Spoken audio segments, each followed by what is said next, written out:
Bismillah, assalamu alaikum wa rahmatullahi wa barakatuh. Yes, it's your sister Naima B. Robert here, back with another video on how to write for children. If you've been following the series, you know that I'm sharing with you some of the learning, some of the teachings that we've been sharing with clients and students for several years now, mashallah. And today I want to talk to you about the role of Islam and Muslims in your story. Now, this particular subject applies across the board. It applies whether you're doing board books, picture books, chapter books, novels, whatever it is. But it is important because it helps you to understand exactly what kind of Muslim or Islamic book you are writing. So, let's agree firstly that there is a difference between a Muslim book and an Islamic book. Okay, you may not agree with me, so hear me out. This is what I mean about the difference between the two. A Muslim book is a book that has Muslim characters. It has Muslim characters. It may have a Muslim setting, but its aims are not to teach Islam. It may not even mention anything about Islamic values or Islamic principles. The Islam of the characters is part of the cultural backdrop. They happen to be Muslim, and this is a story about them. I'm sure you can think of many stories, books, films, TV shows where it's a Muslim show. It's a Muslim book. But is it teaching Islamic principles? Not quite. Then on the other hand, you have an Islamic book. And we can say that an Islamic book is one where Islamic values or Islamic knowledge is explicitly or implicitly being taught. Okay?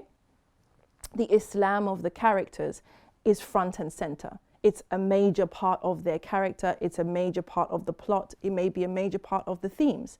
So in these two examples, in the Muslim book, the Islam is a backdrop. And in the Islamic book, the Islam is in the foreground. Now, why should this make a difference?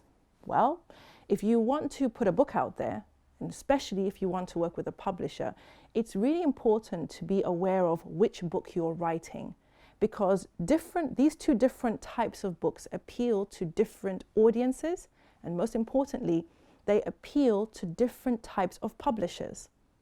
Now, it may sound obvious to you that this is the case, but you'd be surprised at how many people write an Islamic book and then send it to a mainstream publisher that is interested in diversity, for example. So before I get into that, let me just backtrack, because we know that many traditional publishers are now interested in publishing stories from diverse backgrounds, from diverse voices. We even have some publishers that have established a whole imprint specially for Muslim books. So there is money behind these because there is a huge demographic of readers, and publishers are aware of that. Publishers are in the business of making money. But an Islamic book that teaches Islam and teaches Islamic principles is not what those publishers are looking for. They are looking for a book that will sit comfortably in their multicultural section.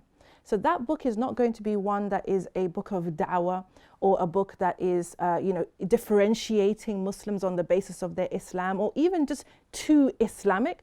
That's not what's going to interest them. And I'm not saying this to you to say, those publishers are good or bad. It's just that you need to understand the type of book that you're writing and the type of publisher that will be interested in your book. So if the Islam of your characters is a backdrop, a part of their kind of cultural background, and it's not the main part of the story. If the story is good enough, if it would sell, those publishers are an easy audience for you. You can also take that book to an Islamic publisher. However, just as a mainstream publisher that is interested in kind of Muslim stories is not interested in stories that are promoting Islam per se, an Islamic publisher is looking for stories that promote and teach Islam. So if you are writing an Islamic book, be aware that you want to be pitching it for the Islamic audience. Parents who do not want Islamic literature will not buy an Islamic book, whether they're Muslim or not. On the other hand, parents who are Islamic will probably buy a book that has Muslim characters just for the idea of having Muslim characters, but it doesn't always work the other way around.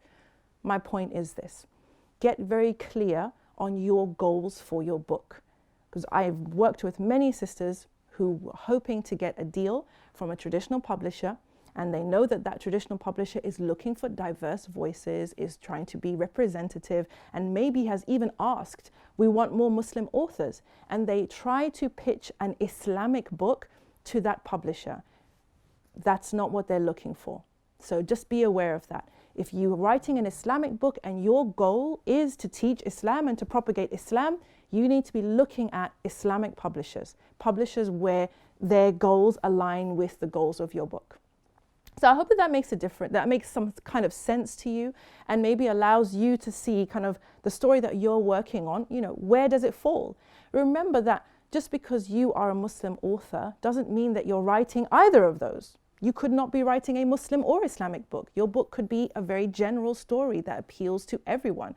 We know many, many Muslim authors who have done this. Some stories are simply universal, some information is universal, and we have some authors who write about Islam for a general audience. I'm one of those. Many of my Islamic books, or books that talk about Islam, are there to teach non-Muslims about Islam in a way that is beautiful and makes sense to them. So just because you are a Muslim author doesn't mean you have to write about Islam or Muslims.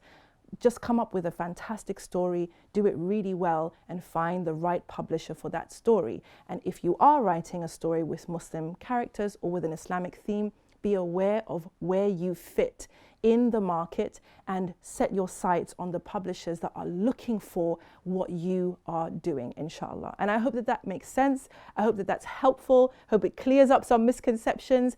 And I would love to hear your thoughts in the comments. If you would like us to help you to figure out your story, to edit your story, to give you advice on which publisher you should be going for or which publishing route is best for you, simply go to my website, naimarobert.com/services, and send in a form. We'd love to hear from you. We'd love to be able to help you and support you and work with you. Until the next video, I guess you've got some thinking to do, inshallah. We'll see you on the next one. Assalamu alaikum wa rahmatullahi wa barakatuh.